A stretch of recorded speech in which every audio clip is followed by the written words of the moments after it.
Hello साथियों, नमस्कार, जय हिंद, जय भारत। कैसे हैं आप सभी? और मैं रुद्रेश राघव। भाई, आर्मी एओसी, जी हाँ, आर्मी एओसी जो कि आर्मी में परमानेंट भर्ती आपकी हर साल आती है। सबसे पहले मैं आपको ये बता दूं, आर्मी एओसी होती क्या है।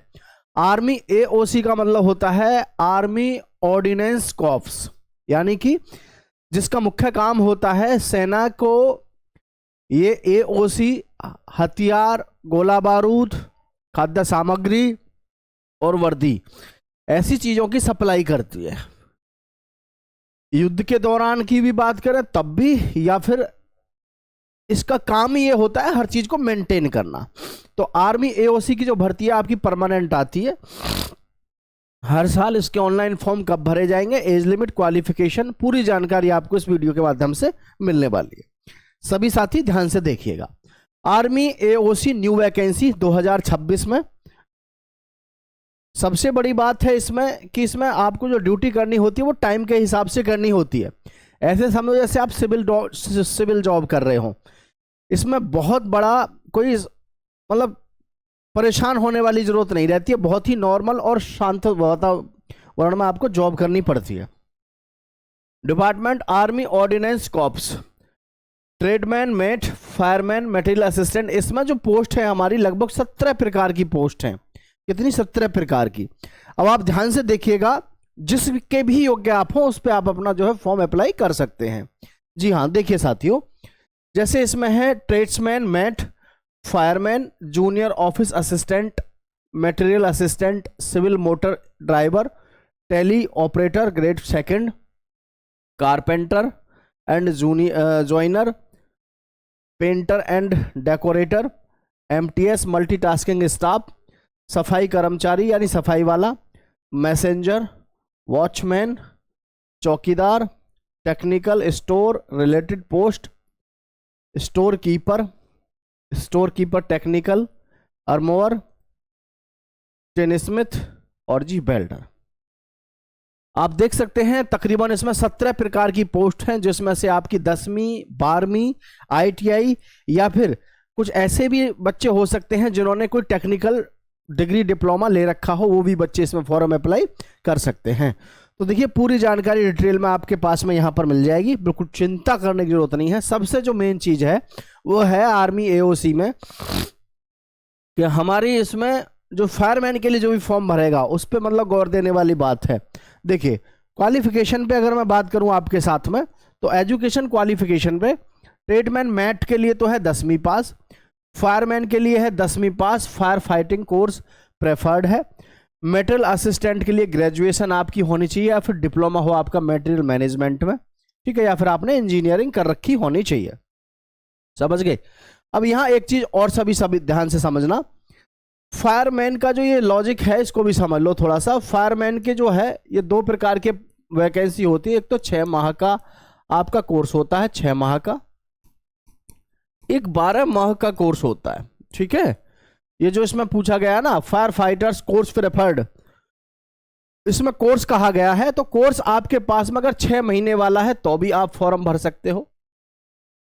12 महीने वाले को तो ज्यादा वरीयता मिलती है क्योंकि सब ऑफिसर होता है। ये क्या होता है? सब ऑफिसर। किसका? फायर का। जो 12 महीने वाला करता है उसको कहते हैं फायर सब ऑफिसर, और जो फायरमैन होता है 6 महीने का करता है उसको कोर्स कहते हैं। तो कोई भी इसमें फॉर्म भर सकता है, किसी ने कोर्स कर रखा है वो भी, और जिसने जो है 12 महीने वाला कर रखा है वो भी इसमें फॉर्म भर सकता है, ठीक है। चलिए, तो ये क्वालिफिकेशन हो जाती है आपकी ट्रेडमैन मैट की, फायरमैन की, मटेरियल असिस्टेंट की और जी इंजीनियरिंग। इस प्रकार से आपकी क्वालिफिकेशन होगी, ठीक है। आगे देखें उम्र सीमा को लेकर के। उम्र सीमा पे बात करें तो 18 साल आपकी उम्र सीमा है, ज़्यादा से ज़्यादा है 25 साल। ट्रेड्समैन मैट के लिए है और जी फायरमैन के लिए है। मटेरियल असिस्टेंट जो होता है उसके लिए होती है 18 से 27 वर्ष की उम्र सीमा, और कैटेगरी वाइज जो है आपको एज में रिलैक्सेशन मिलता है।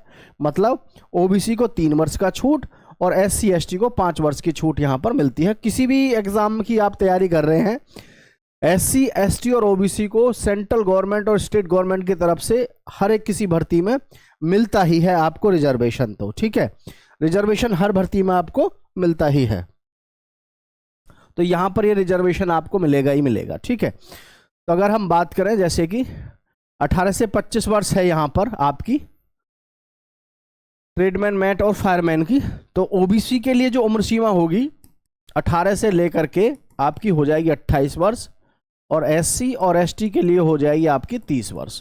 ठीक है, और यहीं पर मेडिकल असिस्टेंट की है ये जैसे, तो इसमें हो जाएगी आपकी 30 वर्ष तो हो जाएगी ओबीसी की, और जी 32 वर्ष हो जाएगी आपकी इसकी एससी और एसटी की, क्योंकि ये सेंट्रल गवर्नमेंट के द्वारा आपको एज रिलैक्सेशन मिलता ही है 3 साल का और 5 साल का। ठीक है, चलिए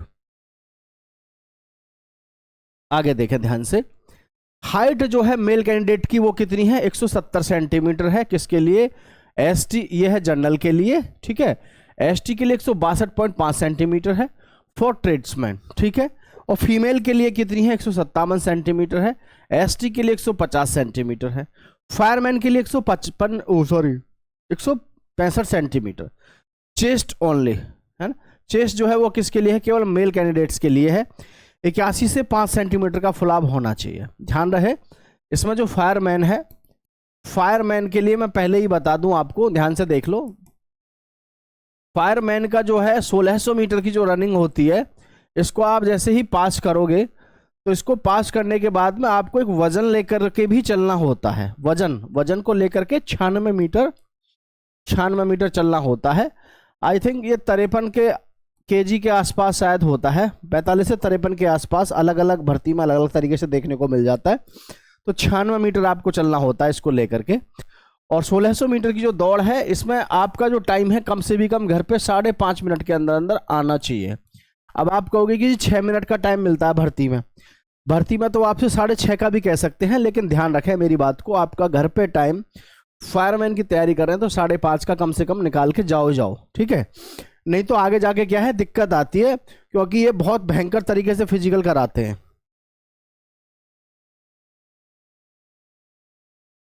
ठीक है, तो जो मेल कैंडिडेट है 1600 मीटर की रेस कभी 6.5 से 7 तक, कहीं तक भी ले लेते हैं कई बार।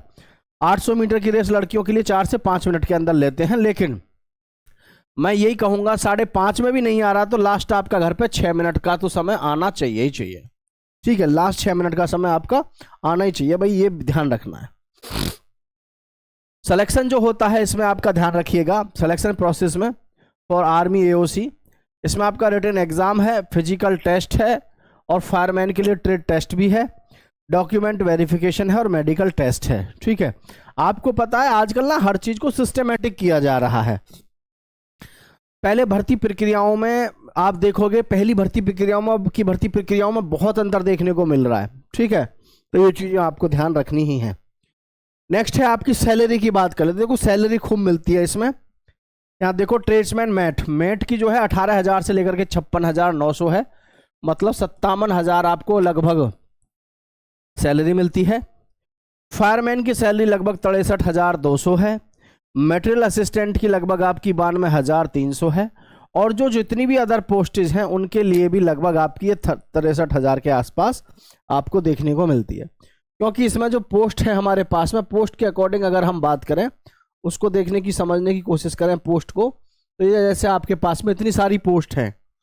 ठीक है, तो ये जैसे कि हमारे पास में ट्रेडमैन मैट हो गई, फायरमैन हो गई, और जी मटेरियल असिस्टेंट हो गया। ठीक है, उसके बाद में पेंटर है, एमटीएस है, सफाई कर्मचारी है, वॉचमैन है, स्टोर कीपर है। तो ये तो ऐसी पोस्ट है, इनके लिए तो आप नॉर्मली 10वीं और 12वीं पास वाले फॉर्म अप्लाई कर देते हैं।